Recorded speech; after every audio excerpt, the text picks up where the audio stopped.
You are behaving as if you don't know that I'm here. Ah, it's not sir. Welcome, sir. Please, I'm here. I was sent here from Medugri as a new police. In fact, let me introduce myself. This man here, I'm Corporal Cosmos Ono, sent from Medugri station to work here. I was asked to report here this morning. So how can I see DPO? Sure, sir. Easy. Sir, let me take like this, eh? You follow the other side. You go like this. DPO is inside toilet. I'll go like this.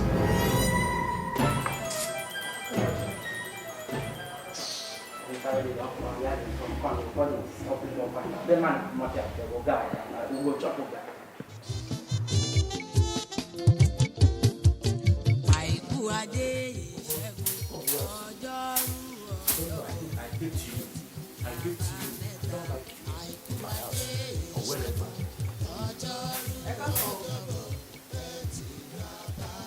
Sir.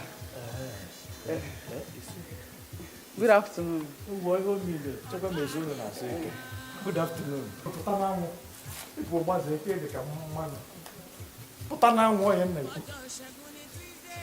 Ó dàbí pé ẹ̀yin lẹ represent Opey. No, I don't even have Opey here. Opey No. Moment to say, it's like it is you that you are replacing Inspector Fagemi. Okay, replacing. Okay, yes, I'm the officer replacing. Though I don't know the man. I don't know the Fagemi of the person. I can either one they can make. No,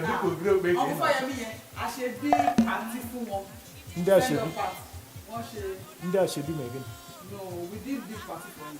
Okay, yeah, but I should be new for 2 months. No. Okay. Oh, that's good. This man here, because of I am well trained in this job. I've fought a lot of international war. I'm telling you, I've gone everywhere. So they have to deploy me here to help, the environment. That's good. My name actually is Cosmos. Cosmos. That is me. Cosmos. Even the sea, Amaka, and Mapa and Miri. I do enter sea, enter air. Anyway. What's up? Or go devolve. Ekushel. Ekabo. Munikinkini. Odabo. Okay, why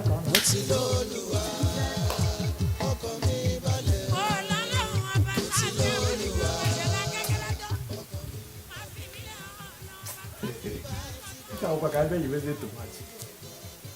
Because she's prepared. Maybe this girl, maybe she has been watching me.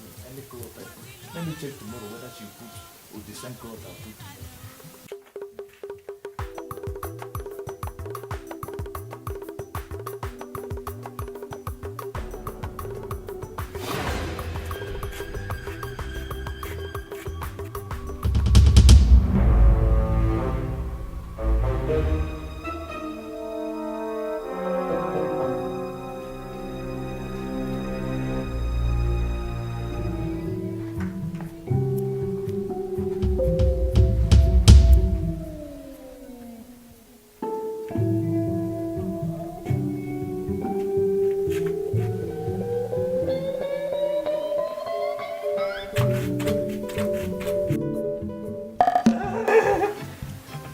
That's you know you are a wonderful dancer.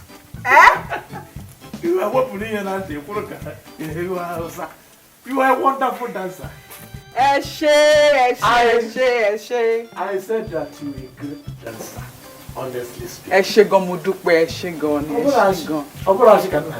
not going to you are saying that I'm lying. Who is lying? I said thank you. Long back in Ghana. You know the other time you didn't tell me your name. Yes, I told you my That's true. Yes. Otoni.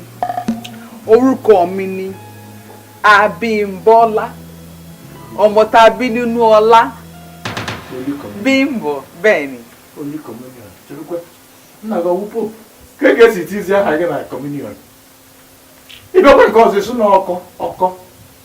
Then cause bingo. Bingo unke mwa. Para ke deka isi bag bingo ya deka yo. Oni me kwa yuka bingo. Abimbola. Iwo ani kwa na atu aka. Mgbe wopu ha na bi ni na bi. Wopu ha bi aba ya na ball. Ball o ma na agba.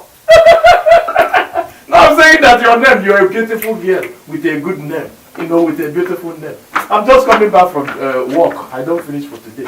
I said Eka Sosa. okay. Ekbele, Sister Bimbo, Mami Nkpe. Okay, Mongo. I was just coming from my work. I don't finish. I have to go and listen. Mami Nkpe. Mama is calling me. Okay. What up? I'll see you later. Get to care. Oh. Mami Mosipa. Mami. Oh, I'm going to go to my house. I'm going to timber. And they roll share making.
Wait, Bimbo. Bimbo, come now, piano, piano. Come on. Come on.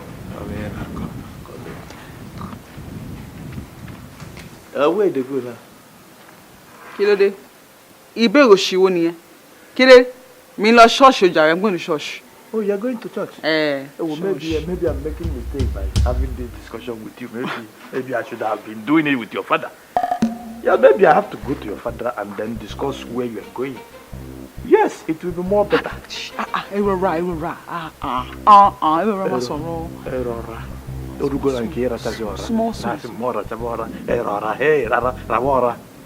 No problem. Remind me the name of that your pastor. Shana Pastor King.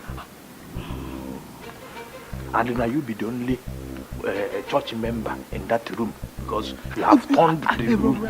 Small. Small. Ndeze ka isi eme akwụkwa nri ha sị gị ị na ha achọ ihe ịnwa nwa chọta ihe ha nye gị otu ego katinka agwara ngo. I said that if you are going to church, then go to church. I like church people. Go to church. If you don't want to go to church, then you know everything is in your palm. Everything is in your palm now. So if you know what to do. Oh yes. No, I don't even need to talk again. You can go now. I know they give you. Okay, church not there today. I know my children here. What do like this? I don't change. You just know the game, don't change. You know what you know the game now. You won't man. One my body now. And my body say you want to get natural. You want to get natural. If you church no day, you go change. Now you know what you go do.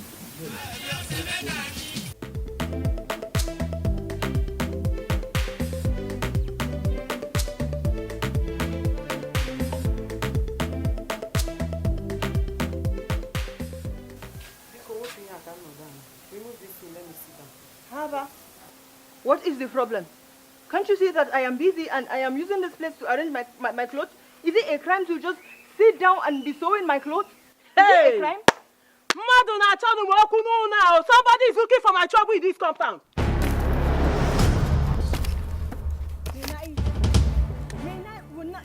answer. What kind of trouble is this?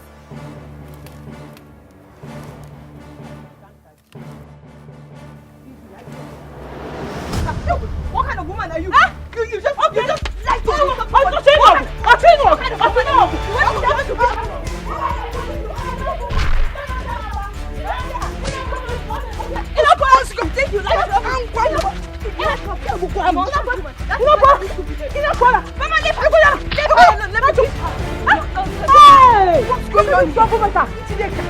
can you be fighting in this condition? It is the second woman, my grandchild. If you hit her tummy, it will onyanya. Mama, did she consider her condition when she was looking for trouble? It's my grandchild we are talking about here. I talk about Dikeh. Oh, see, no. If you talk, why? Carry your. What is the problem?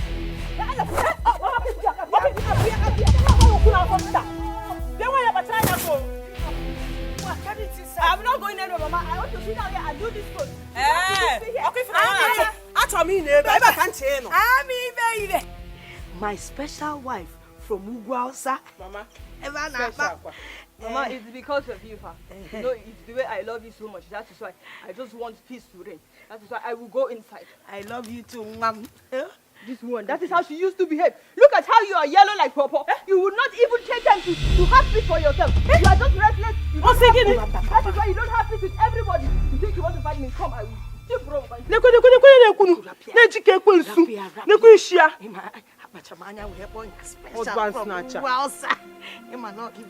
I want to go. I want to go. I want to get you. Get your number. You might be a song. In a chapaka yellow, Papa. You want to eat Papa? You can never have clothes, so. Special Igbo wife. Mama, do you see you what I was so good? Yeah, you Hey, Okomo, and now you teach me, Oko, my light. Let me tell you, you sweet, no small. You are very, very sweet, like bread and honey. I don't come one in. Oshe, Omo Igbo, Oshe Mudupe. I'm not telling you lies, so I meant it. You are sweet. Oshe, Shomo mo ti máa àwọn ọkùnrin o. Ṣùgbọ́n kò ní agbára. Ìwọ oníṣan gan. Ó lágbára gan. I don't understand. What do you mean by Tony and the beer now? I've not seen any man. Àwọn ọkùnrin ní tí ẹ̀ tó la oníṣan iṣan ó le gan. Okay, take it the phone number. No, I am very, very happy now. When you are trying to talk to me in a way that I understand. Don't worry. Use me now. Use my address now and get my people. You have never seen anything. If I handle you, hey, it will be like a jealous beggar. They do road. What's you? Ikanye o da Ikanye. In fact, spend this night with me. Kai marry her Ronisi. You got to go. Kai kwa Ronisi milia. Koto wotom. Má sọ bẹ́ẹ̀ mọ́, rárá má sọ bẹ́ẹ̀ mọ́. Ṣé yàn ní abẹ́ ẹ̀kọ́ ní ẹni? Ó da fẹ́ pa mí. Bá mi apa mi CSP Kọ́lá wọlé. Apa mi now. Apa mi. Choroko. Na CSO. Kunle seize that bago. For what one? Why must he seize your Akpa? No, coming to Akpa, you can forget about your Akpa. You can manage my boss. You come on when can you go to Yiri? When can you put Yiri? You wear boss. How one man had the road to have. Where boss? I mean, my father will kill me. He will kill me. I cannot sleep here. He will kill me. Oh, your father will kill you. Okay, no problem. But in that case, I will walk tomorrow morning. Then I'll come back like afternoon. Are you going to? Ó fẹ́ pa mí, mi ṣe mọ́. Kí ló dé? Olè ní ẹ. Ó dàbọ̀. Asibu na ọ̀dà tọ́gọ̀. Olè ní ẹ, ó dàbọ̀. Oye choro ka mbia he pogo. 150 ni. Bread you want? Give me 150. No go. Bread you 150. 150. Mama uncle. Okay. Ó dàbọ̀ ma. Hello. Dayo mo. Bimbo! Hey! Mi torí tomato. Ọmọ daddy. Jókòó sí ń bẹ̀. Báwo ni? Hey, Bimbo. Ọ̀rẹ́ mi tó ṣan. Wá ṣeré. Ṣé kí ló ṣe? What I do like this? Ṣé fẹ́ pé aṣọ yẹn kò fẹ́ wọn? No say the clothes say. Bimbo. I buy it in Lagos. Oh, more expensive ni. Already. Kò sí problem na. That won't be a problem. Look at you, shining like the RCC Echo. Yeah, shine. Enjoy me, come. Wow, I saw Akin yesterday. Kí ló dé? Ó dé face cap. Ó dé kango. Kí ló dé? Ìbẹ́ òṣù ni ẹ.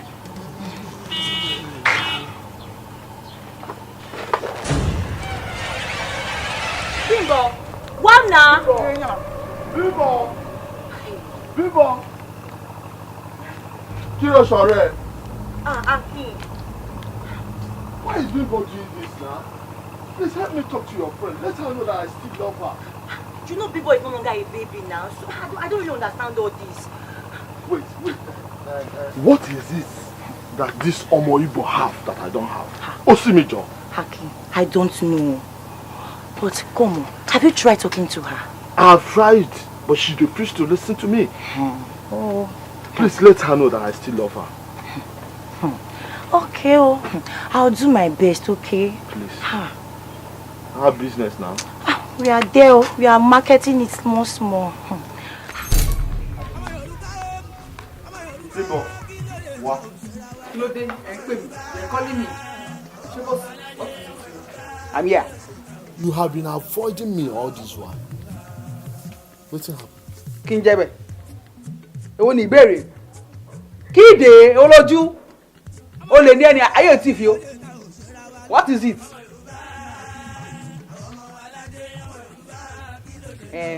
Bá mi ló rán mi iṣẹ́. No busy I come, busy I go. My father send me message. Kí ni à? Èwo ni à? Kí ló dé? Kí ló ṣe à? Ṣíṣe? Kí ló há ẹ lẹ́nu? Kí ló há ẹ lẹ́nu? What is it? Oh, you think I don't know what you have been doing with that Omo Igbo? Bó mọ̀ ńkọ́. Kí ni à? O lè ní ẹni o lè fọ̀. Kí ni à? Kí ni? O gbé kọ́. O wà láyé ẹgbẹ́ kọ́. Kò tó. Jẹ́ sọ̀rọ̀ tó kò tó. Jọ́tọ̀ Ọlọ́run, I'm not the only girl in this area. Èmi nìkan tó yan ọmọ tó bí nínú ọmọ Abímbọ́lá, ọmọ inú ọlá, èmi nìkan kọ́. That is here o. We have other guests here. Fimi lọ́hùn lẹ̀. No problem. Aki, fimi lọ́hùn lẹ̀ o. I take it. Take what? Bó o take ẹ̀ nǹkan. But don't think you can. Kọ́sì náà. Bíbọ̀.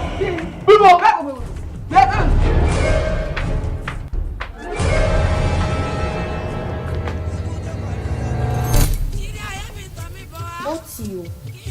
This will match that color. Kí ló tí o? Eléyà match gold yẹn náà. It match gold o. This one is darker now, can't you see? Give me. Eléyà only gold. Epo only gold. O máa match yẹ. Kò ní match yẹ. At all. Ó ga o.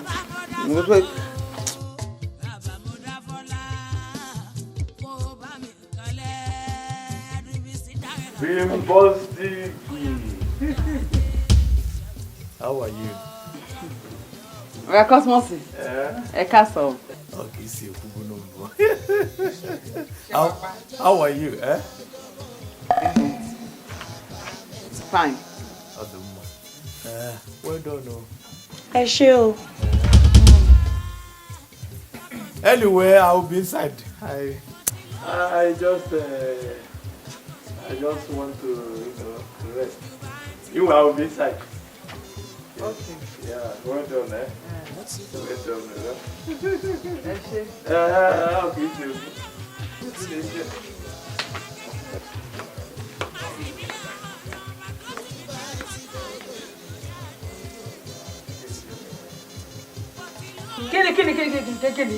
Kíni, tántání, tàlàsó Ìbàdàn ni, tántọ́ ọmọ mọ́lá.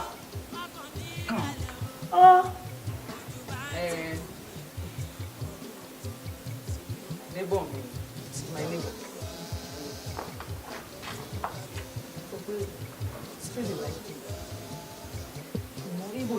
Ah, Igbo. Ọmọ Igbo. Oliwere.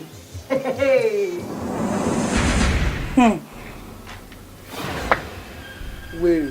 Oliwere, olijekuje. You must so bad me.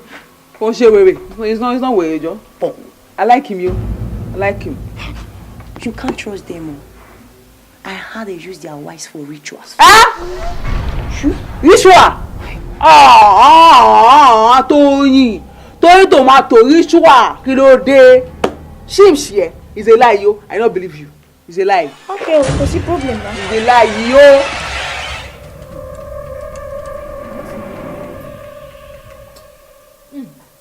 I don't believe you, Joe. You only it's a lie, yo. Okay, what's the problem now?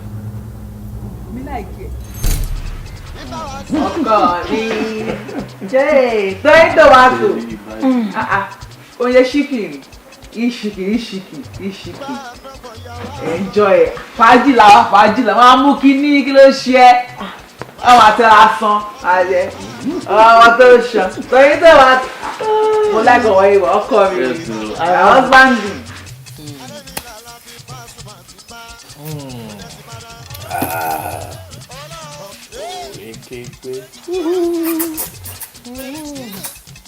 Ẹ ṣe ọkọ mi.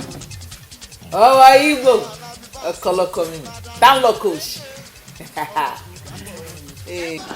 Bimbo, do quick, let's go, it's getting late. Kí ni? Òun lá Àbújá ni. Jẹun sáyé ẹ kò jẹ ṣíkì sáyé ẹ. Jẹ ṣíkì ṣọ́ọ̀bù ṣíkì ní fàájì rẹ̀ àjẹ ṣọ́ọ̀bù ṣíkì. Ọ̀rẹ́ mi. It's like your friend here, she's not happy. Don't mind that. Alátẹ̀júmọ́ ó lè eat chicken. Jẹ chicken. Is it chicken you want? Oṣù jẹ́rìí ni ó lè jẹ chicken. Take chicken. Náà like ọmọ Igbo, wọ́n spend owó gan ni. He has money ẹ̀. Ó kọ́ mi ni. Okay, sir. Ọmọ Igbo. If you say so. Ọkọ mi. We okay? Olè ní ẹ, olè okay. Take, and if after this one now I can even order point and cake. Pepper soup. And I have a lot of money to throw away. Ṣótó ẹ̀. Alátẹ̀júmọ́ ó lè jẹ chicken sáyé ẹ̀. It's your body. Our job. If you enter where I arrange the money, you sleep on top of money. Ọjà.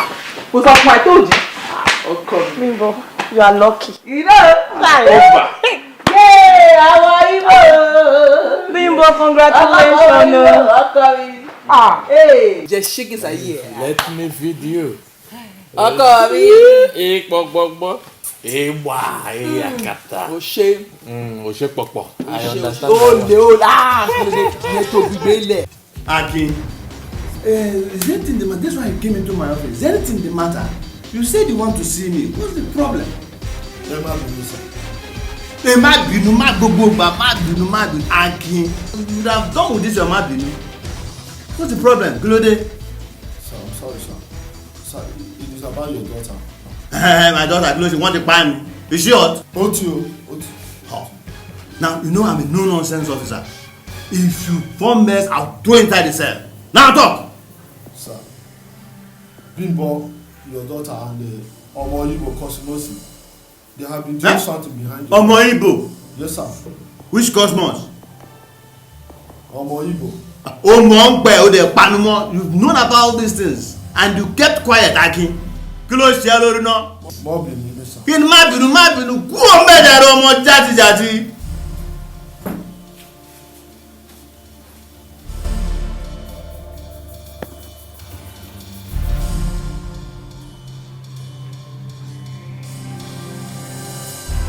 Ẹ káàbọ̀. Public disgrace. Bimbo, where are you coming from?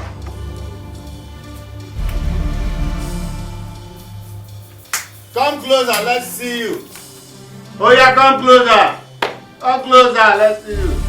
Ibo ló ti ń bọ̀ níra. Talk. Sọ̀rọ̀.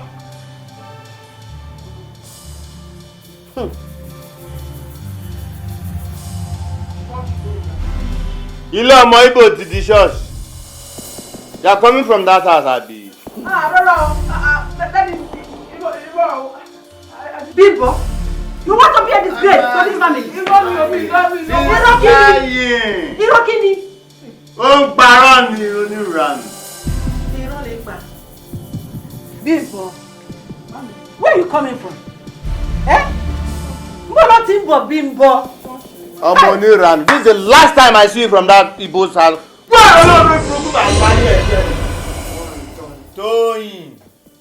Tóyìn. Oluwatoyin. Sir. How many times did I call you? Later, sir. So I called you up here because you are the only person close to my daughter. You know those secrets of Igbo here, and you didn't let us know. Baba, imagine. Baba, I warned Bimbo very well, but she won't listen to me. You know Bimbo now. Shut up! Don't make me angry. You know about this with Igbo here. You didn't let us know. Okay. Oluwatoyin. Ma. People say they always see you people in different bars, drinking and enjoying yourself with Omo Igbo. If anything happened to my daughter, you will bear the consequences with her. Ṣùgbọ́n yẹn Tony àdìkí ló ń gbé ẹ̀. Ṣùgbọ́n. Daddy, má bínú, mommy. Ṣùgbọ́n. Daddy, please. Daddy, má bínú.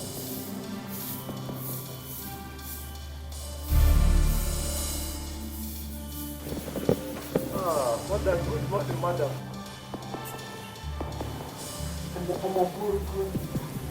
Manuel, Omo Igbo, Manuel.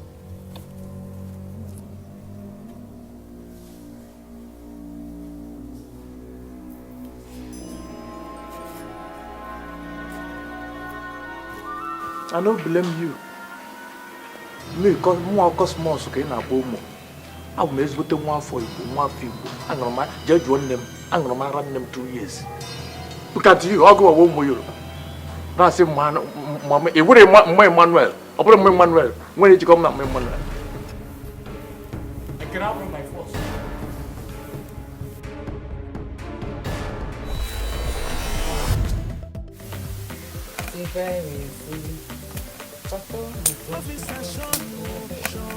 I salute your government to manifine make alilanyo Cosmos so why officer Papa, why is Cosmos not taking his phone?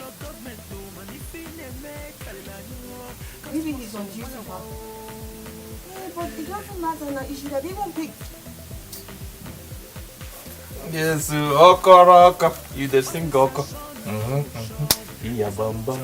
Oko. Cosmos.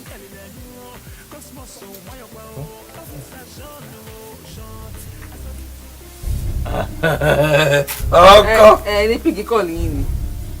He's not even taking the call.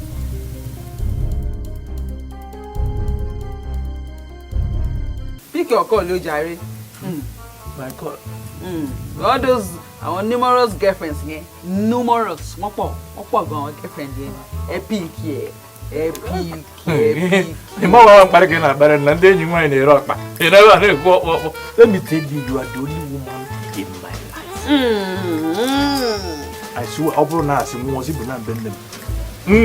Come back out with Sarah. Ask him if not lie, they talk. I don't have another.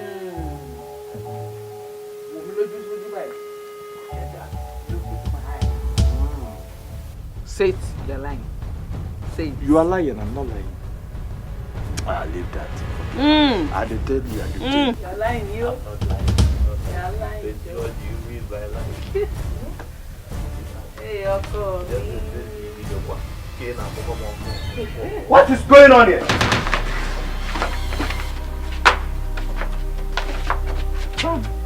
Monster. Morning, sir. On top my daughter. He won't run. What's in who are now more Okoro? Okoro Magbon. Ọmọ àjòkúta máa mú mi tó wá ń tọrẹ ńlẹ̀ ìjà. What's in who are here? Màá bá yé ẹ̀jẹ̀ torí rẹ̀. Ó yẹ get out from here. Go get down. Bàbá bẹ́ẹ̀ ò ní ràn. Kó ẹ̀ dànù sílẹ̀ rẹ̀ kí tó bá yé ẹ̀jẹ̀. So I was just trying to show him how the recruitment techniques, sir. That is it, the way to. Recruitment need, technique need. Yes, sir. Buy, like. Okay, we shall see. We shall see. I'll reserve what I have for you until you get to the office.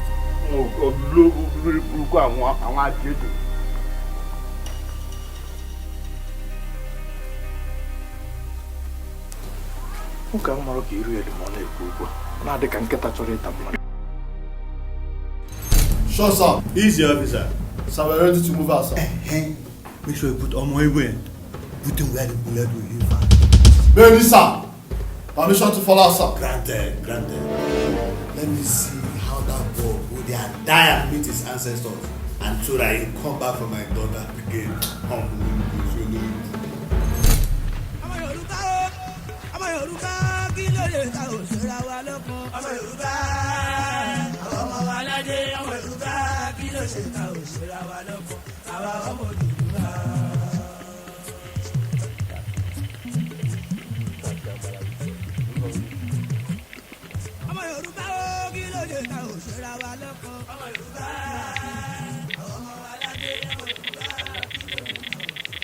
Cause Mercy, you have to wait here.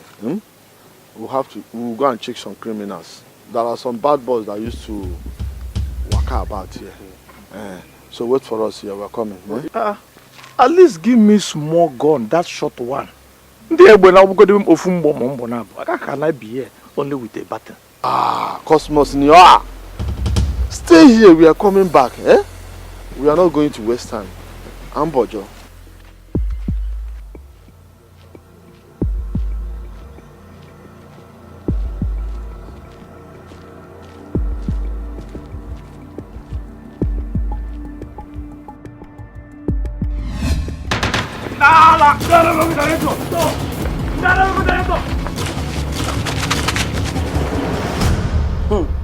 Bimbo, you are pregnant.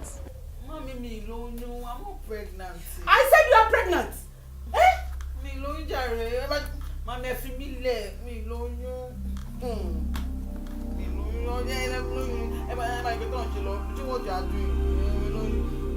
Thank God your father is here. What is going on here? It has happened. Bimbo is pregnant. Your daughter is pregnant. Bimbo! What you learn? Bimbo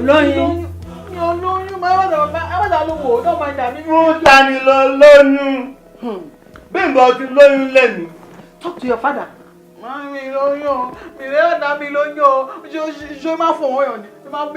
Does it come and jump somebody?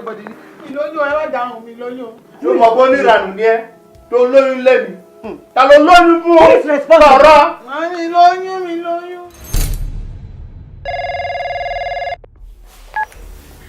Hello? Oh, Mustafa.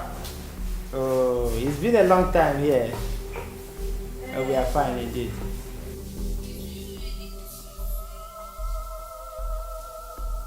Cosmos? Yeah. Yeah, I know about him. But he's not on duty now. He's not on duty. Alright. Oh, wow. This police work, what's supposed to do for checkpoint? They can't just give me a night. Boy, sir. Easy, officer. Sit down. Send for me. Yes, I have something for you. Ìyàwó mi. Wá o, ọmọ Igbo ìdílé bí sá. Ó ló máa bọ̀ jókòó náà.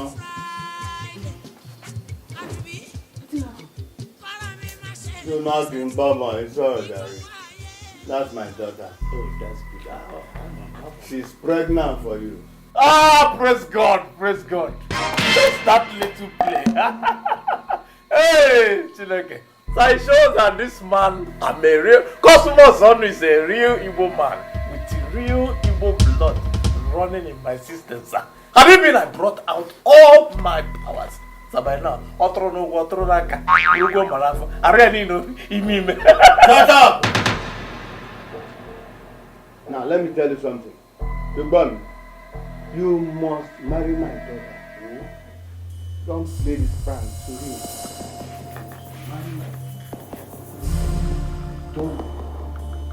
Offense and go the thunder. Up by here then. Yes. I'm looking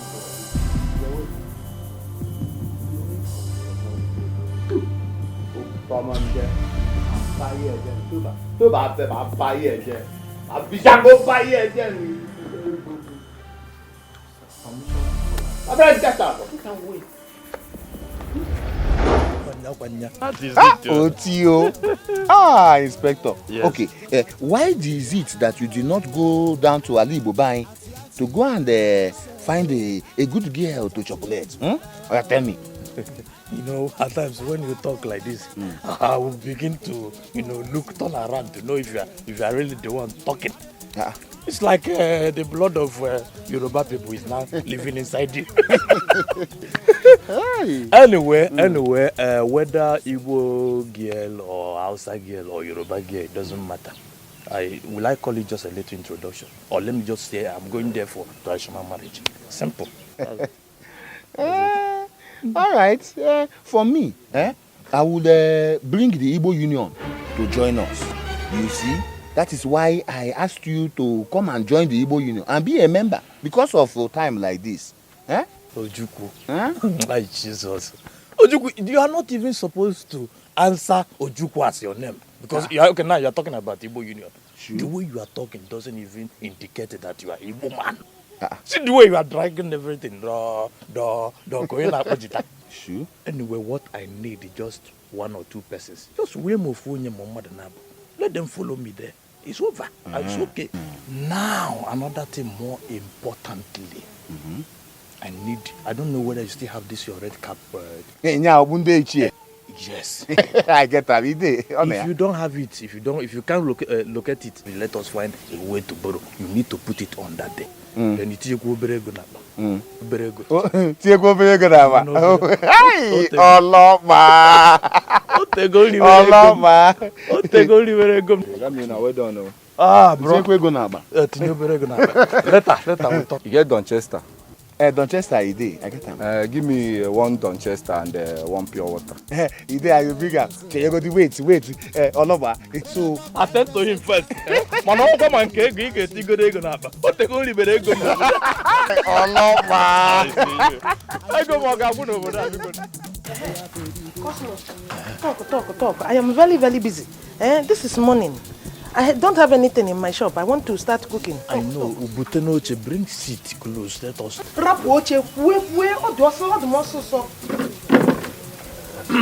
The truth of the matter be say, because of our relationship, there are some things I want to do like this. I need to tell people like you. You gotta go. Okay. I'm planning to do my traditional marriage. Traditional marriage? Hey! Where is she from? From here. From over here? I'm telling you. Yeah, onye Yoruba. That is very, very good. And I will like you, I have said it before, due to our friendship, I would like you to stand as my mother. That they just stand as my mother. Cosmos. Don't you have mama? We know, I have reasons. Imagine, for 2 days now I've been calling my mother. My mother refused to pick her calls. Finally, I found out that she went for an omugo. You see, no problem. Maybe she now forgot us. But I don't want anything to hinder this opportunity now, please. Okay, no problem. I will come. I will be there. Very simple. What of this your neighbor? What is that his name? Ejike. Ejike. Is he around? No, he is not around. Okay. In that case, help me forward that message, my message now, to him. In a special way. Tell him that when I have people like you, I'm not supposed to go outside and look for. Just obey here. For us to show them that this man here, I have people. Even you self, just obey. Let me just start.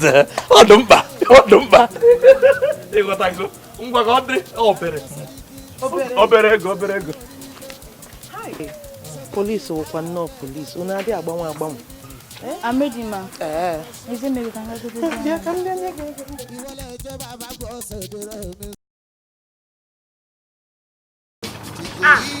Bimbo. Hey, I could just met her. Come on, baby. I'm apa, isn't it? Kò sí problem na mama unko. Oh my God. Hey, mami. Ṣé gbogbo nǹkan ó ṣe ń lọ wẹ́rẹ́ fast you. It's everything is going fast you. Wow. See, have you terminated that pregnancy? Kí ló dé? On the first camp, as a kango. Kí ló dé? Èṣù ni ẹ́ o. Èṣù ni ẹ́, you are wicked you. Oh, wicked. Oh, heartless. Oh, too was senseless. Bínú ẹ̀sán jọ, kí ló wọrí ẹ̀? Fọwọ́. Just sort of. Oh, wicked. Wicked. Ṣó ti gbó tán ajá, ṣó ti gbó. Àyídọ́gbò yìí. Bá mi sọ̀rọ̀ ọ̀rẹ́ mi. Kémi terminate ọmọ Cosmos tèmi. Oh, wicked. Ìkà ni ẹ́. In fact, bá mi tí ní kọ́kọ́ mi wá fẹ́ mi. Yeah, say Cosmos come marry my daughter. Hey! Yes! Ọmọ Igbo! Kò sí lára mi. Ọmọ serious o. Kò serious. Ó lẹ̀pa ni.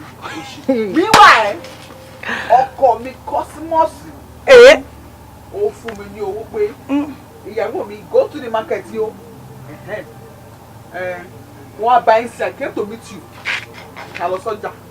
Mi máa ra aṣọ òkè. Mo máa wo sórí wẹ́wẹ́ báyìí. Ya ìgbéyàwó. Máa kankan sí yẹn. Kó kankan sí. Pẹ̀lú ó tán àti kíní. Mabel, wait. Let me close this braid. Ọjà ya. Èmi ni Mrs. Cosmos. Akari nìyẹn. I wan buy bread. There is no bread now. We are not selling. I want to buy bread. Go, Sheila!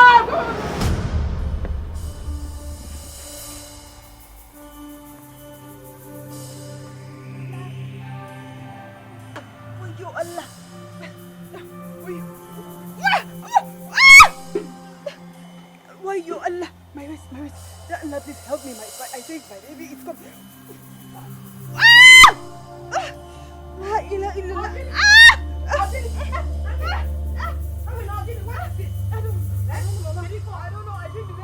The baby is coming.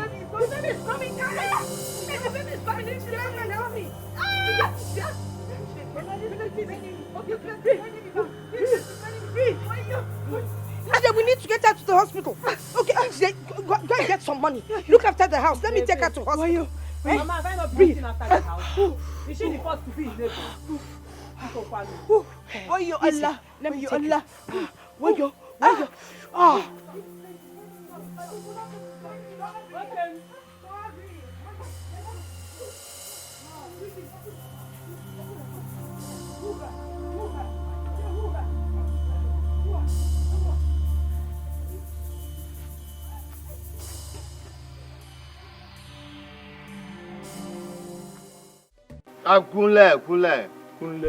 Kunle.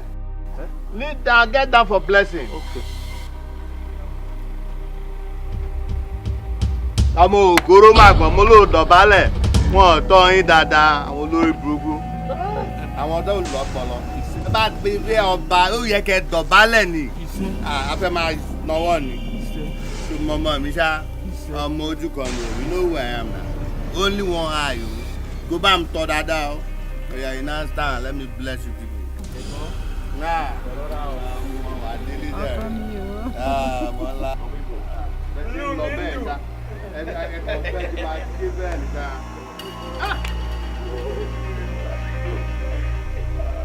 Àwọn aráyé wọn ní bà tí ń jẹ́, àwọn òkúrò wọn ní jẹrun ẹ, àwọn olórí burúkú wọn ní rídìn, àwọn elèrè wọn ní bà tí ń jẹ́, àwọn aláìlọ́pọlọ wọn ní bà tí ń jẹ́, àwọn ọmọ Ìgbò yẹn wọ́n á tọ́ yín dáadáa, ẹ bímọ, ẹ bí ọkùnrin, ẹ tún bí obìnrin sí lérí ẹ̀ṣà, á dá fún yín gbogbo. gbogbo nǹkan tẹ́ wá láyé ẹ̀ bá àdàfin lórúkọ Jésù. Àmín. Bá mi. Ẹ ṣé gan. Ìlọ ọmọ ògóró. Ó tún mí níní o. Ìyàwó.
What is it?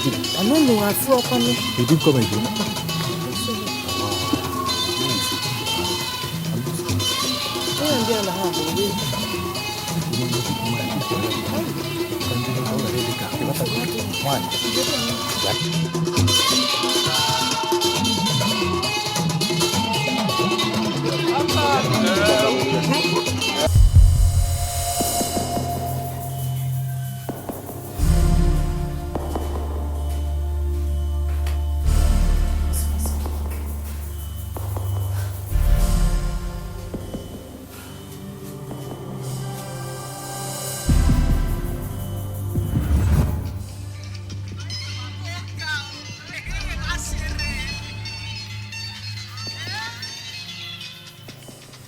Hello?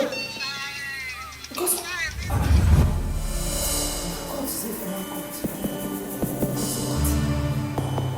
Guess what? I'm coming.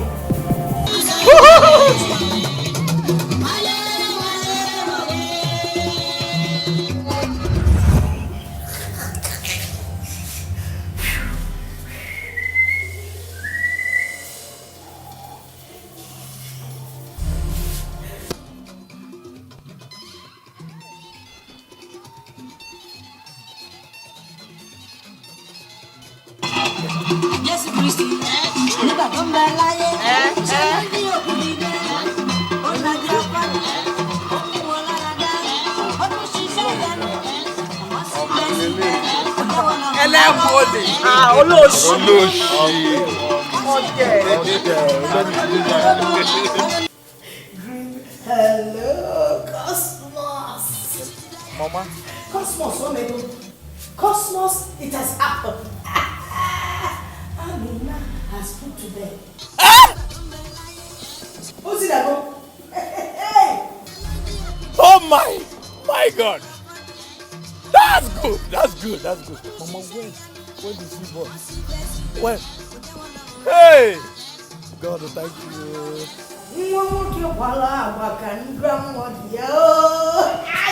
Cosmos. Yes.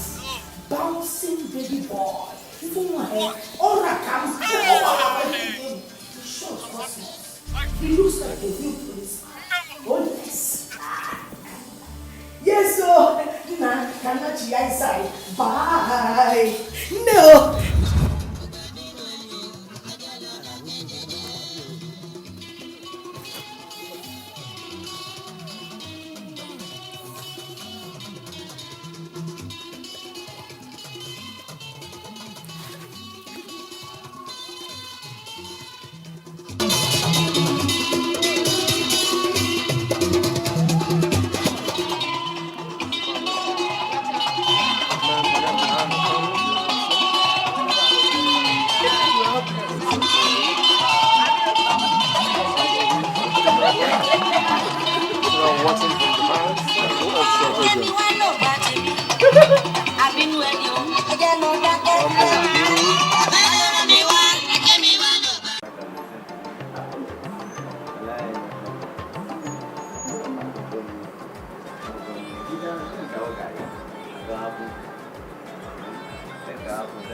Assalamu alaikum. Barka mai gida. Ali? Na'am. San da zuwa. Ali, kai ne wannan? Ni ne mana. Correct. Where have you been? It's a long story. Na tafiya mana dawo. Abdullahi. Hey Ali. Oh, wallahi lafiya kalau I am fine. Hey. Where's Amina?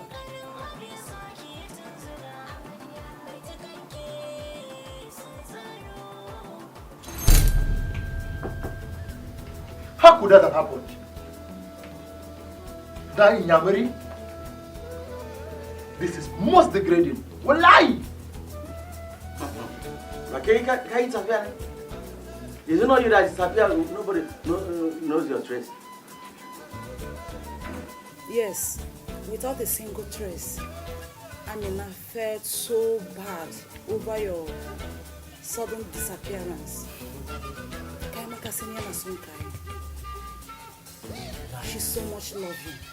Well, it's a long story. Very long story.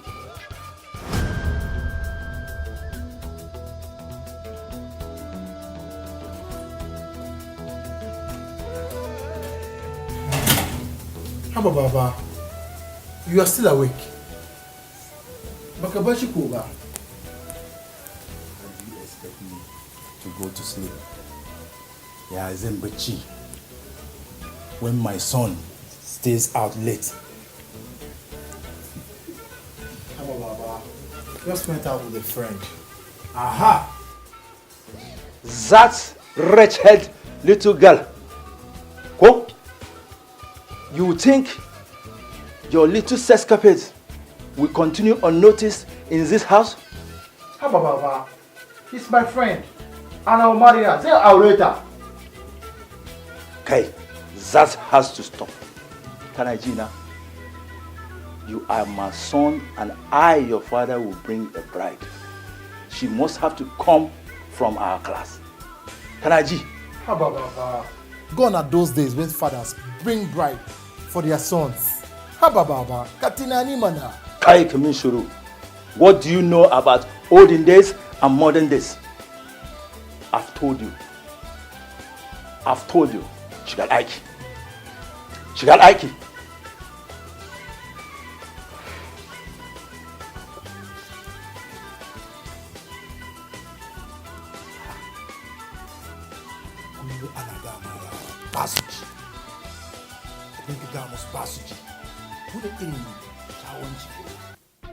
I cannot sit here and fold my hands to watch my son mess up a culture that has been here over thousands of years.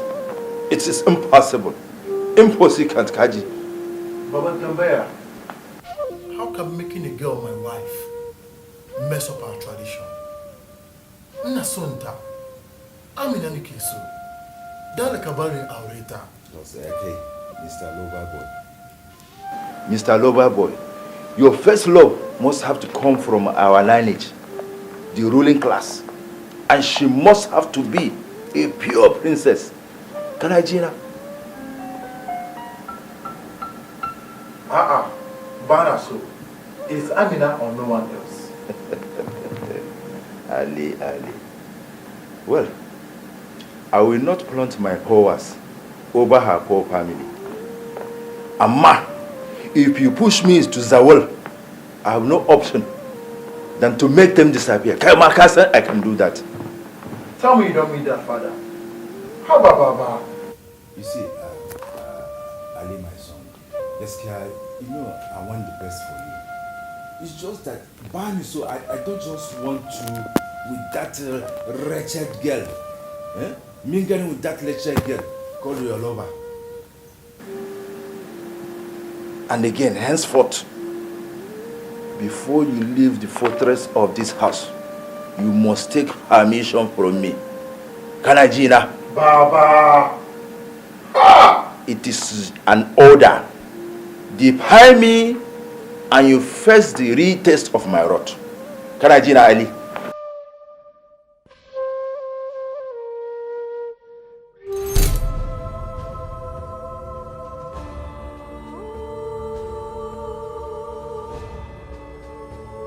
Oh, Amina. My Amina. I need to see my Amina. Maybe we will live together where father will not see us. Yes, I will see my Amina.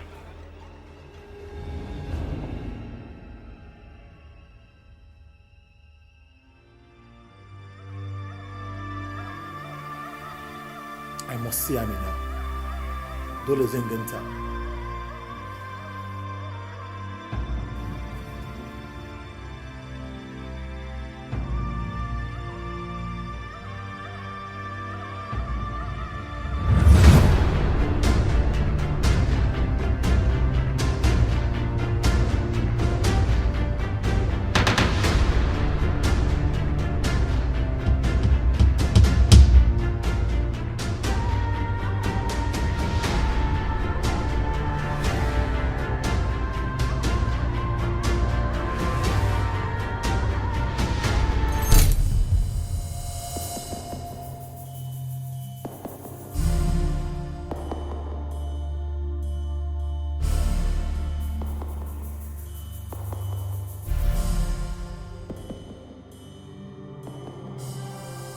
Ali, where are you going?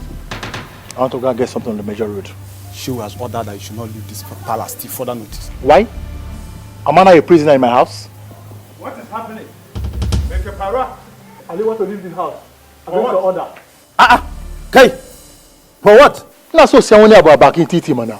Kai, go back to buyer. Get back to the house. Go back buyer. You know I'm gonna back again. Baba. Go back. Get back to the house.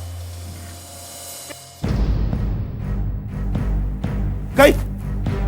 What I can't I leave? Daddy! Yawa, Daddy, come on.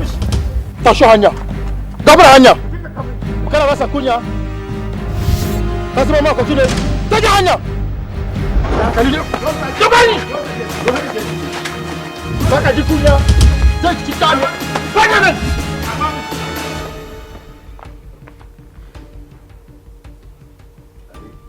Naam.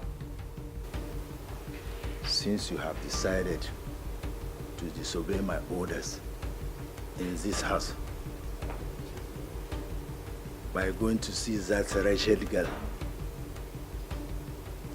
I therefore have decided also to take the bull by the hand. Kanaji, by tomorrow morning, the chief servant will drive you to the airport. From there, you head to Jeddah, the Holy Land. Baba, don't do this now. I don't want to go there. But I'm not going. It's not an option. That serves you right. And it will make you understand the class you belong. However, the Sultan will take care of you. And look after you like a child. Baba, now. Consider that Allah. Jeka Shirya, go and prepare. Right?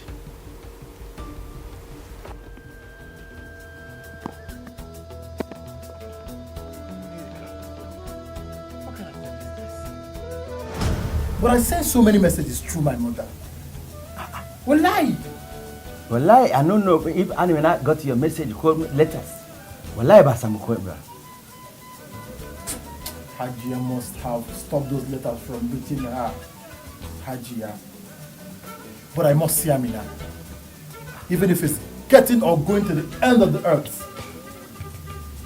Amina is esconded within Yamari. We didn't answer the police name.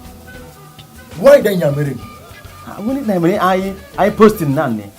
Now this app state I posting when it Anna crash in Cosmos. It doesn't sound issue. Where will I find him? Where will I find him? When he dance on the police station, I posting now. Now I posting one night or two. Now the post time for this ability.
Wallahi away.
Put him your own. Stop! You see, officer with gun calling you and they are running. This say you go escape from me. Who are you and what are you? Where are you coming from and where are you going to? Officer, no verse. So you get one officer what they look for. They look for one officer. Yes, is that why they call you no one answer? I don't look like officer. Can't you explain to me? No verse. No verse. So why they look for the officer? Eh? What if I make mistake now to just release one? Bua! People now begin to talk, say, accidental discharge. Say we don't know our work. No verse. No verse. But the officer what they look for, me and they do business. What kind of business? They give him something, they give you something. Now they give you Igbo, Abi they give him Igbo. No be Igbo, officer, no be Igbo. What TV they do? It's called merchandising. I still don't understand. Officer, they give them money, and they give us that thing where you go for hand. You people go give them money. Go give you this thing. Yes, sir. No, say this thing 50%. Eh? Now so me and they run am. Okay, you talk so they give money. Yes, sir. Like how much? 50K. For how many guns? Only one, no. Just for one. Just for one gun. I don't say you are not here for April Fool. Officer. No. Make me they look for that. No, they mean. I warn you. No come here, come to play me. You carry and cash here. Why not? They here now. You go take care of. Bring him. Yeah, bring her. Bring before I go feature my mind now. Officer, you say make I bring him.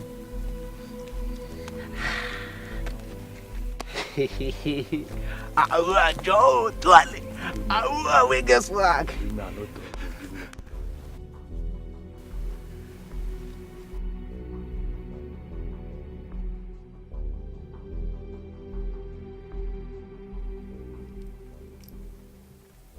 Look, I remove my bullet.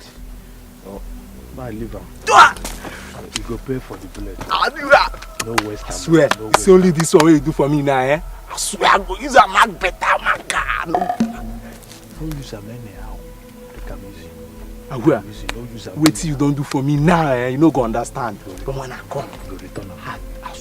I dey return for that man. I dey deliver. For the other side. That place where you see me, I no lele. You see, take a music, put up. Me, I don't go. Ahua!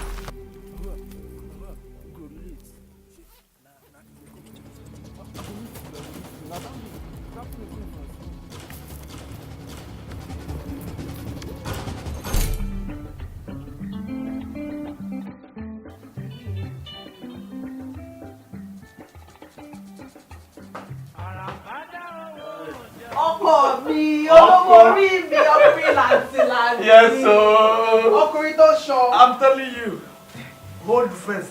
In everything, all that you have already said, I picked one thing. Okum, you are my light. Okum, you are my light. Hey, Okum, play for. Is it Mereropa? I mean, it's plenty. Oh, you sounded like Isemu Ileropa. You sold Ropa. No. I bought this little gift just to spoil you a little.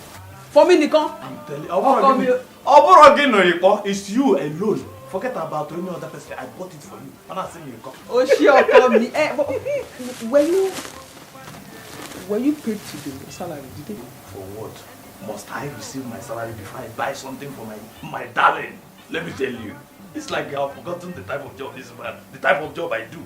Eh? Our type of job comes with its rewards. Are you with me? Imagine one chief. I saved this man from the hands of kidnappers. What's you? I'm telling you. I'm telling you, chief, though I have forgotten his full name. This man came to me. So he gave me huge envelope with big sumptuous amount of money. Exactly. This man dressed like Oba. If you see him, he looks like Oba. No, I mean Jesus Christ. Okay, you are referring God as Oba. Okay, I'll follow. ọkọ mi ò ṣe wá jókòó. ọkọ mi ọkùnrin ńlá olówó orí mi ọkùnrin làǹtìlàǹtì ò ṣe. kọ́kàdé ọkọ làǹtìlàǹtì. ò ṣe. èmi nìkan tán ó máa gbà ní ìbò èmi nìkan tán. olúwa o. Anything for you. ọkọ mi ò ṣe. Go to bed, the customers. máa ti kù dìde ebi ń payà Obi ọ̀pá. I mean you are hungry. Okay, hungry. Yeah, add very to it. Very, very hungry. Mo ń bọ̀ àmàlà ewé gbẹ̀gìrì gbogbo ẹ̀ mo ń bọ̀ sínsìn ọkọ mi ò ṣe. Ewo iji ezigbote ogiri dị n'ime ogiri wee sie amala. Mo ń bọ̀.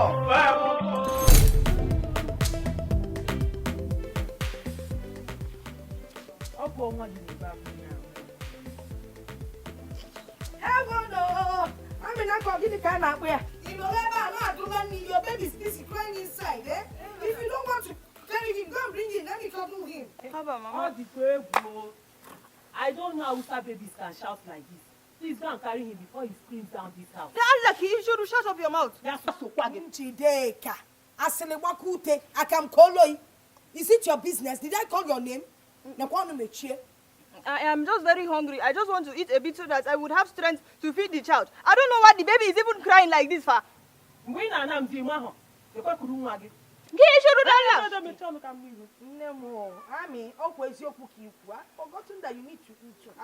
need strength, Managashi, so that my breast milk will be full for. Hey, Mana. Drink a lot of water. And I gave that baby toy to play with her. I don't know what is making him shout. Now he's even shouting like all these Igbo people. He will be shouting. They've been stressed. My child is not shouting like Igbo people. It's okay. Eat, and drink water, eh? So that no will run. Now go there, Mama. Now go there.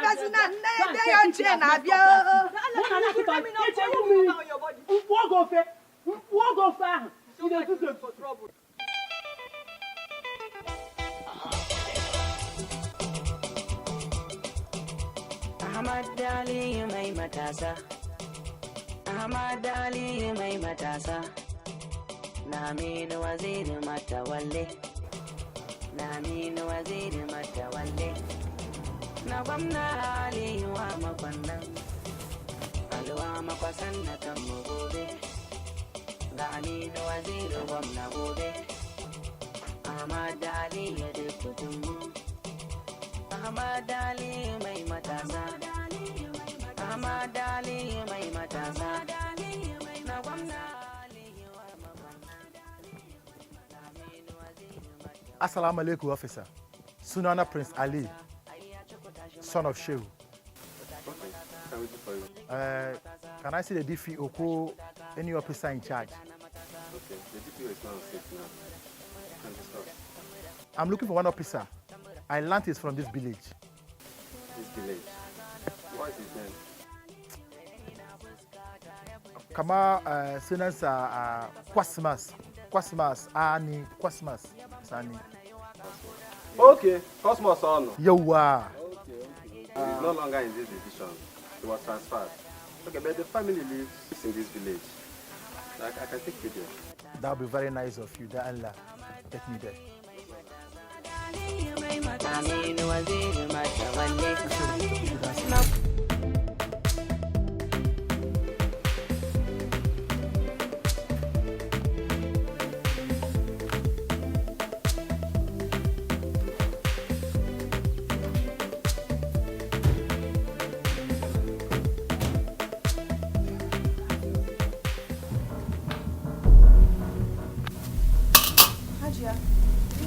Amina.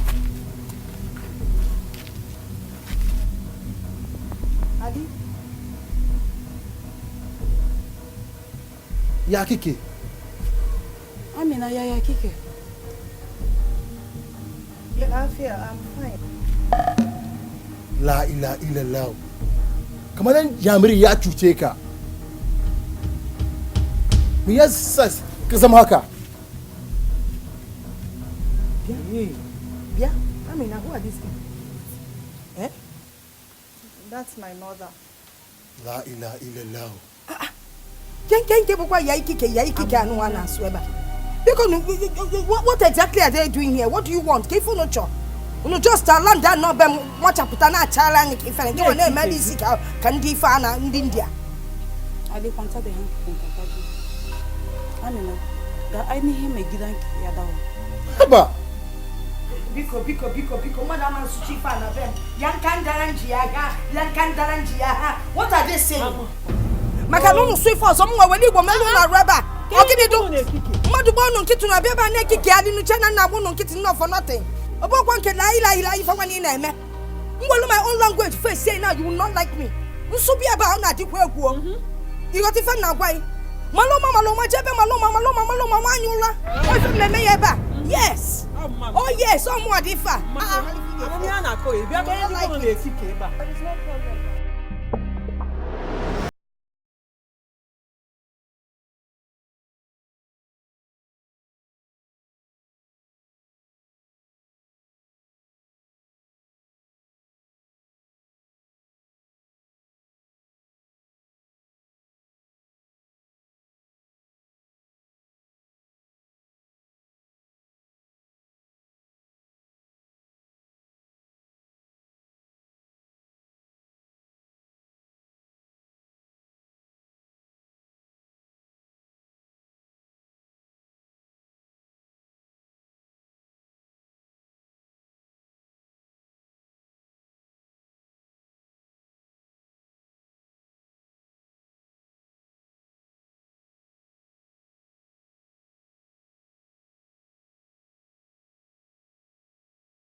What you think about the time loud, they might agree. I said I should tell you so that you be the first person to know about. I am so happy. Kina tunzowo?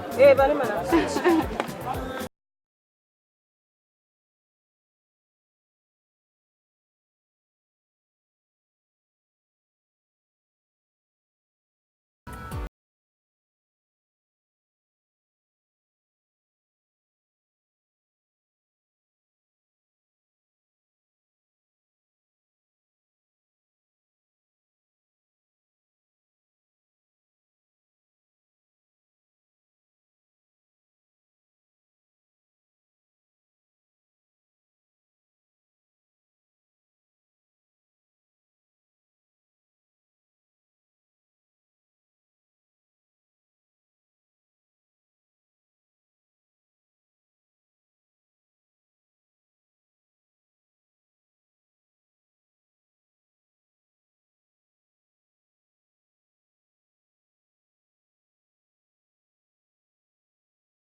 loving and very kind. You need to take it easy with him, Pa. Before you do something stupid, him tell me he's the Shehu's son. And so what? Even if he's the Shehu's son, uncle, and so what? Even if he's the Emir's son, Kuma, I don't have a problem with that. As long as he loves me. Even the president's son has somebody that he loves. So just leave for me, let him love me like that. Nagia Miki, kadan. Hey, leave it like that for me. Look, there is the way he used to take me. Doing this. All of those things. Leave it alone. You are just jealous. Go and look for a man in your life. That you don't have a man.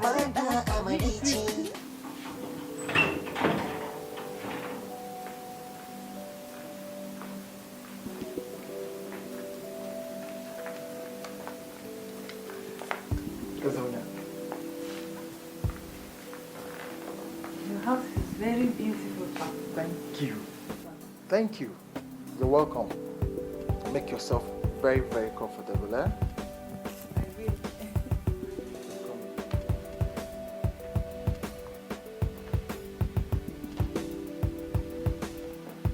Ali? Baba, this is Amina, the girl I've always been telling you about. What is sacrilege? You bring your lowly self into my palace? Baba. Amma Ali, you are a total disgrace to the entire emirate. Okay. Why are so excited getting close to me? Come on. Baba. Daddy! So now I need to go, man. When so young to I palace in that. Shall I?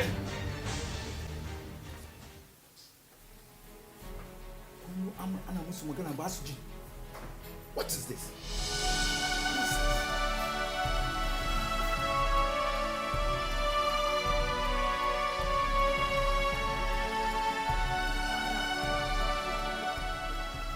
Yaisa, please don't cry.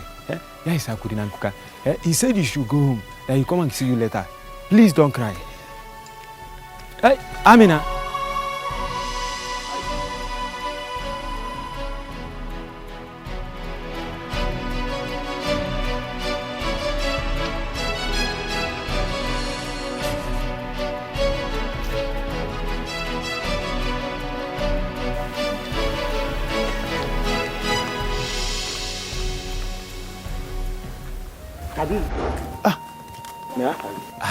Baseni ba?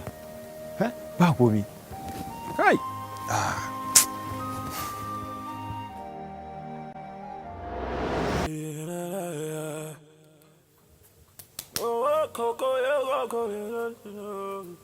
Oh, what is it, Kwan? What is it again? Can't I have a moment of peace in this house? What is it?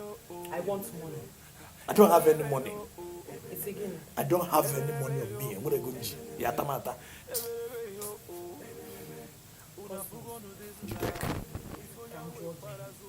Let me ask you something. When was the last time you gave me money for upkeep? Cosmos, when was the last time you went out and saw something good and bought it for your wife? Cosmos? When? You are not supposed to ask me, Cosmos, this kind of stupid, empty and senseless, stupid, foolish question because you know the answer. Huh?